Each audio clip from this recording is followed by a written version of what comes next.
próprio ele o fez. Os jovens acharam a resposta muito boa, como em geral todas as respostas que o seu mestre dava eram mais que suficientes para atender às inquietudes deles. Estão aplicados que um dia ele chega para os dois e diz: olha, se vocês continuarem se aplicando ao conhecimento da maneira que tem feito até agora, um dia eu vou subir essa montanha. Conta-se que havia um filósofo, um buscador da sabedoria, que tinha 2 discípulos, 2 jovens discípulos.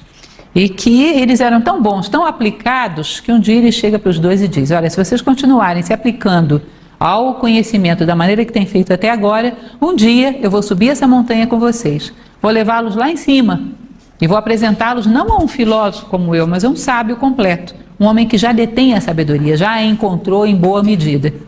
E os jovens, diante de uma expectativa como essa, imagina, eles ficam mais motivados que é possível para um filósofo ficar. Começam a se aplicar mais firmemente ainda na vivência daqueles ensinamentos, na prática daqueles ensinamentos, e vão se desenvolvendo muito rapidamente. Aí um dia o seu mestre diz: tá bom, vocês chegaram a um ponto que estão realmente merecendo o que eu prometi para vocês. Amanhã de manhã, cheguem bem cedo, que nós vamos ter uma caminhada longa, vamos subir a montanha. Lógico que nenhum dos dois nem dormiu aquela noite, né? Ansiosos, angustiados, quando amanheceu o dia, os dois na estrada, na direção da casa do filósofo. Bom, aquela era uma região rural, perto de uma aldeia, e várias pessoas estavam caminhando para aquela aldeia para uma feira que acontecia lá todos os dias. E aquela feira matinal ia então um conjunto de pastores carregando seus rebanhos naquela direção. Próximo deles ia um jovenzinho, um adolescente, carregando um rebanho com vários animais, entre eles um porco. E esse porco tinha uma ferida na pata e caminhava mais lento do que o resto do rebanho.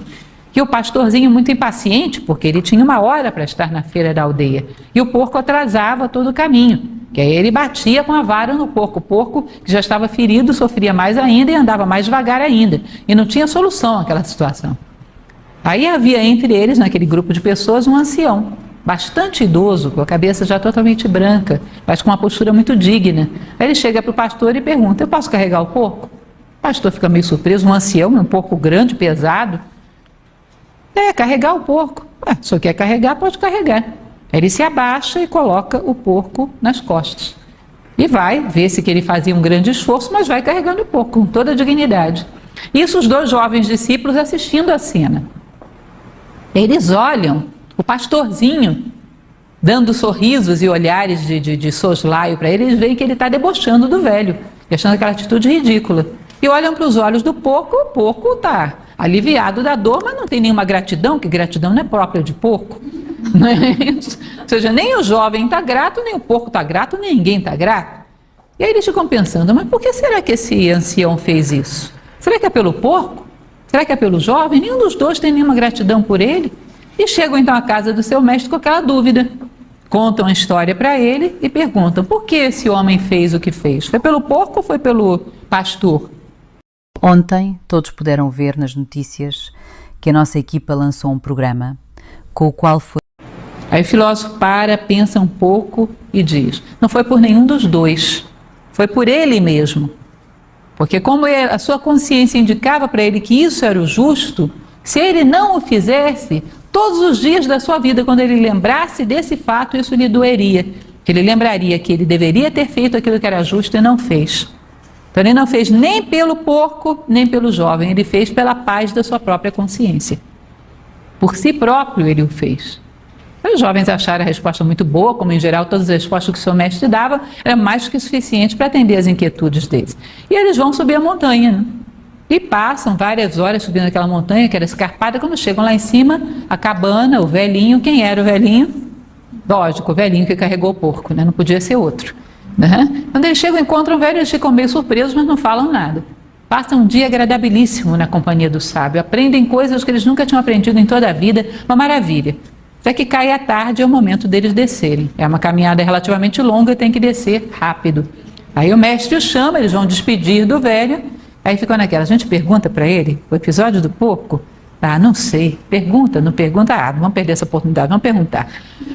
Aí o sábio, tem algo mais que eu possa fazer por vocês? Muito gentil, muito solícito. E a gente diz: olha, senhor, já que o senhor está perguntando, na verdade a gente tem uma dúvida. Hoje de manhã a gente vinha subindo a montanha E vinha um rebanhozinho e tinha um jovenzinho com um porco machucado, só pegou, abaixou, colocou o porco nas costas, carregou o porco. A gente já perguntou para o nosso mestre, ele já explicou para a gente, a resposta foi a contento. Mas já que nós estamos aqui, nós gostaríamos de ouvir a sua resposta. Por que, afinal de contas, o senhor carregou aquele bendito porco? Foi por causa do pastor? Foi por causa do porco? Foi por causa da sua própria consciência? Por que foi que o senhor fez isso? Aí o sábio, hoje de manhã? Hoje de manhã. Rebanho? Rebanho. Porco? Um porco grande, assim, gordo. Vocês me desculpem, viu, mas olha a idade. Eu já não tenho a memória que eu tinha antigamente. Eu não lembro dessa história desse porco. Eu gostaria de dar uma resposta para vocês, mas olha, a minha idade é terrível, eu não estou lembrando. Me desculpem, eu fico devendo essa resposta para vocês. Mas tá bom, obrigada, vão embora, mas ficam perplexos. Como é que alguém carrega um porco e esquece? Que coisa surpreendente. Eles descem silenciosos, meio perplexos, e o mestre deles, uma postura totalmente diferente, como se estivesse refletindo, né? Lá pelo meio da descida, o mestre deles solta uma gargalhada. Eles dizem, bom, mais um louco. O outro carrega pouco e não lembra, o outro ri à toa. O que foi? O que aconteceu? O mestre diz, eu estou rindo de mim mesmo, da minha ignorância ao responder vocês. Porque eu respondi, por que eu carregaria um porco? Eu, filósofo, carregaria um porco, por quê? Porque se eu não o fizesse, a vida inteira a minha consciência cobraria isso. Então eu me obrigaria a fazer aquilo que eu entendo como justo. Agora, ele é um sábio. Ele não se obriga a fazer aquilo que é justo. Ele faz com tanta naturalidade que a memória dele nem registra. É como se você perguntasse para alguém quantas vezes ele respirou hoje, ou quantas vezes piscou hoje, ou quantas vezes bebeu água. Isso é tão natural nele, é uma expressão tão natural do seu ser, que a memória nem registra como um fato digno de nota. Ou seja, eu respondi a vocês por que um filósofo carregaria um porco. Um sábio carrega um porco pelo que ele é. Isso é tão natural que ele nem sequer o recorda. Não sei se vocês percebem o que está implícito nisso. Porque se você olha de fora as duas situações, um filósofo ou um sábio, quem olha de fora não saberia distinguir, porque todos os dois estão carregando o porco. Não é isso? Agora, se você olha por dentro, a diferença é muito grande. Como o filósofo carrega o porco? Que porcaria, hein? Por que eu tinha que encontrar com esse porco hoje? Por que eu não peguei outro caminho? Esse miserável desse porco. Não, mas deixa eu carregar, eu tenho que carregar o porco. Mas que droga, como pesa esse porco? Além de mais, um porco obeso. Que coisa horrível, e fede. Eu vou chegar com a roupa toda emporcalhada, mas deixa eu carregar o porco. Ou seja, dentro ele está em guerra, ele está em luta consigo mesmo. Mas por disciplina ele impõe a conduta reta. Não é isso? E o sábio? Faz com tanta naturalidade que para ele não existe outra possibilidade que não carregar o porco. Então ele está totalmente pacificado e não tem dúvidas. É tão natural que a memória nem sequer registra. Agora, como você acha que você passa de uma condição de filósofo a outra de sábio? Carregando 1000 vezes o porco por disciplina. Um dia carregará o porco por natureza, por princípio, pelo aquilo que é.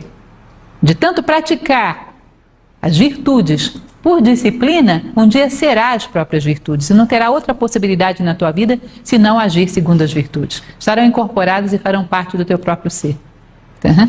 Então, eu acho muito interessante essa história porque mostra claramente as duas condições. As virtudes impostas por disciplina, por um ato de consciência e de vontade, e as virtudes incorporadas como atributo do próprio ser. Uma é a transformação, a outra é a transmutação. É a mudança total da natureza do ser, que se torna ele mesmo a própria virtude.